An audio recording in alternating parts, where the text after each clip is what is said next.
Capítulo 30. Cutucando a onça com vara curta. Antônio desceu a pé a rua e meditou sobre a conversa do dia anterior com o Xavier. Ele não o culpava por pensar em sair da organização. O rapaz tinha somente 20 e poucos anos. Xavier havia gravitado para a causa, movido pelo entusiasmo da juventude que quer mudar o mundo e talvez também pelo desejo de encontrar um sentido à vida. Sua pressa juvenil devia ter esbarrado na dura realidade que traz dúvidas e medos. Antônio se perguntou há quanto tempo o questionamento interior de Xavier andava acontecendo. Parou no semáforo vermelho. Na avenida movimentada, carros passavam em ambas as direções. Os postes de luz haviam acendido, mas era trêmulo brilho, e não fazia muita diferença ainda na claridão dos dias alongados do verão. Atravessou a avenida, retomando o fio de seus pensamentos. Lembrou-se de Ismael contando que um dia, durante uma das reuniões no aparelho, havia pego Xavier olhando de relance para fora das janelas, como que querendo identificar onde estava. Na época, Antônio havia dispensado o aviso. A curiosidade de Xavier lhe soava natural. Afinal, ser levado de olhos vedados para um lugar desconhecido toda semana atiçaria a indiscrição de qualquer um. Naturalmente, todos tinham consciência de que quanto menos informação tivessem, melhor seria para cada um e para o grupo. Circunspecção e confidencialidade eram a regra de ouro em sua aliança revolucionária. Sem informação, se a polícia os capturasse, não iriam poder dedar os companheiros de seus aparelhos. Nenhuma tortura podia fazer alguém dizer o que não sabia, ou talvez sim. De qualquer forma, Antônio tinha certeza que Xavier não podia ter visto nada que valesse a pena contar. As cortinas estavam sempre puxadas. O quarto da frente da casa era mantido isolado de todos, menos dos poucos amigos da família. E quanto ao quintal, o alto portão de madeira não permitia nenhuma vista do quarteirão. Xavier não possuía informações concretas. A menos, Antônio considerou, a menos que ele não tenha conseguido alguma ideia da localização pelo percurso do centro da cidade até o aparelho. Estive fazendo o mesmo caminho para casa ultimamente, pensou Antônio. Outro semáforo. E ele agora havia alcançado a pequena Praça Cornélia, um espaço arborizado próximo à Rua Clélia, onde tinha encontro marcado com o Pedro. Antônio avistou o amigo de infância sentado num banco, lendo jornal. Apressou o passo, ansioso para saber por que Pedro havia solicitado aquele encontro. Pedro era o irmão mais velho de Nelson, e ele também fazia parte da AVPR. Mas Antônio não sabia que posições cada um dos dois ocupava na organização, se é que ocupavam alguma. Por que esta conversa agora?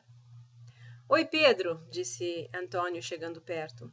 Pedro levantou a cabeça do jornal e sorriu de volta. Fez espaço para um amigo se sentar ao lado dele. Oi, cara, disse Pedro, dobrando o jornal. Vejo que está em boa forma, hein? Maria deve lhe tratar muito bem. E riu, dando um tapinha no ombro de Antônio. Pois é, respondeu Antônio com ar de aprovação. E aí, Pedro, tudo bem? Pedro balançou a cabeça. Tudo, mas queria falar com você de algumas coisas que estão me perturbando. Fez uma pausa, olhou para o amigo e revelou. Estou preocupado com a aproximação. Ah, então ele sabia? Antônio pensou. O que você quer dizer? Acho que é precipitada. Estivemos conversando na direção, mas a outra vertente está ganhando. Ele deve pertencer aos líderes, então, pensou Antônio. O que te preocupa? Pedro desabafou de vez. Cara, onde diabo vamos esconder 300 armas, mais as munições? Antônio se sobressaltou. Não era assunto dele lidar com este aspecto da ação. Pedro estava abrindo uma nova questão. Aquelas armas são destinadas aos grupos de guerrilha no campo, Pedro continuou. Eu sei, é o sentido da coisa, dar início à tática de guerrilha como estratégia de ataque, disse Antônio, atento ao raciocínio de Pedro. Pois é, mas não temos esses grupos guerrilheiros ainda, você entende? As armas que vamos conseguir na semana que vem não têm destino no momento. Pedro fixou Antônio, que ficou pensativo. Estamos sendo impulsivos, Pedro continuou, e isso é estúpido. A voz de Pedro soava fantasmagórica, como se ele estivesse pensando alto. Mas Lamarck está pronto para se juntar a nós, argumentou Antônio. Ele vai nos abrir o forte militar num dia em que vai estar praticamente vazio. É uma oportunidade de ouro. Verdade, mas ele pode esperar. respondeu Pedro sério. Talvez seja melhor ele deixar o exército numa outra ocasião. Não estamos preparados agora. Antônio ficou em silêncio. Depois levantou o olhar para Pedro e perguntou: o que os outros pensam a respeito? Não sou o único a pensar assim, mas a maioria parece acreditar que temos que aproveitar o momento. Lamarca também está ansioso para entrar em ação. Ao que parece, ele se sentiu aliviado quando vocês invadiram o hospital militar em junho passado, para expropriar aqueles FAO. Foi então que ele se deu conta de que havia gente que estava fazendo alguma coisa concreta para mudar a situação, que ele não estava só na vontade de botar as mãos na massa e subverter o sistema. Até então, ele achava que não existia resistência ativa contra a ditadura. Isso tem mais de 6 meses, e agora ele diz que seu tempo chegou.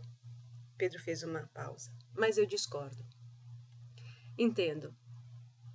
Eu, porém, entendo para o lado dele. Eu quero ação.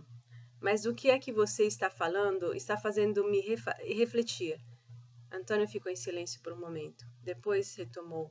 Por outro lado, Pedro, a situação no país está escandalosa. Não queremos amolecer e ficar assistindo a essa obscenidade passivamente.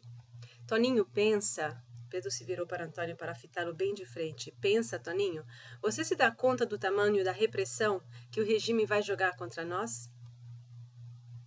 E o que você espera que façamos após o AI-5? Aquela é uma provocação contra a nação, o abuso de poder. Eles tiraram todo e qualquer direito. O que deveríamos fazer? Antônio não desistiu. Ficar de braços cruzados, esperando que esperando é que não dá. Que seja, Pedro bateu a mão contra a própria perna. Que seja, Toninho, ele concluiu. Eu permaneço na ideia de que esta ação vai intensificar a repressão por acima de nós. E isso não é bom. Os dois amigos silenciaram, cada um olhando um ponto imaginário na sua frente. Finalmente, Antônio quebrou o silêncio. Você pode estar certo, mas agora é tarde demais. Eles já estão trabalhando no caminhão. Com essa pulga atrás da orelha, Antônio voltou para casa. Pedro era alguém que ele respeitava, não tinha como desconsiderar seu ponto de vista. Entretanto, Antônio confiava na sua sorte. A sensação de que de alguma forma ele estava protegido e a energia que corria no sangue exigindo ação não podiam ser friadas pelas palavras do amigo. Em casa, Maria havia preparado o jantar. Ela o beijou na porta da cozinha e lhe perguntou como havia sido seu dia. As crianças o rodearam. Adriana sempre querendo mais atenção. Ele a pegou no colo e ouviu o que tinha a dizer, mas não prestou muita atenção, sua mente estava longe. Os meninos lhe mostraram alguns brinquedos. Adriana continuava falando alguma coisa. Essa menina não para, ele pensou, sorrindo com os olhos. Deitou-se e ficou a pensar na conversa que teria com os companheiros no dia seguinte. O pequeno ponto de interrogação no fundo de seus pensamentos permaneceu lá a noite toda, incômodo. Os companheiros trocaram novidades e notícias. O passa-palavra era seu meio de comunicação, sendo arriscado o uso de telefones e correios. A invasão ao quartel militar iria tomar lugar dali a poucos dias. Apesar de apreensivos, ninguém mostrou sinais de insegurança. Os homens estudaram os detalhes, as posições e o tempo de cada um durante a operação. Penetrar na toca do lobo, mesmo com um forte cúmplice que abriria a passagem, exigia concentração e organização. Ismael e Xavier estavam envolvidos na preparação do caminhão para que ele imitasse perfeitamente um veículo militar. A viatura estava estacionada numa chácara em Itapecerica da Serra, uma cidade satélite de São Paulo, no polo sul-oeste da metrópole. Composta em sua maioria por novos imigrantes que buscavam escapar à fome e à seca de seus estados nativos, a cidade havia crescido nos últimos anos. Gente de faces cavadas, como uva seca e corpos baixos e magros moravam lá e iam para São Paulo todo dia em busca de bicos. Quando Antônia visitou a cidade, se espantou a reparar que quando se dizia que a pobreza era feia, não se tratava somente de uma metáfora. Vendo Ismael sozinho, Antônio se aproximou e perguntou como estava indo o trabalho no caminhão. Não tá como deveria. Ismael sacudiu levemente a cabeça. O quê? Reagiu Antônio preocupado. Tá faltando cuidado. Ninguém monta guarda. Alguns garotos nos viram, moleques, que andam por aí em busca de problemas. Eduardo os espantou, mas não é o jeito de se lidar com a situação. É.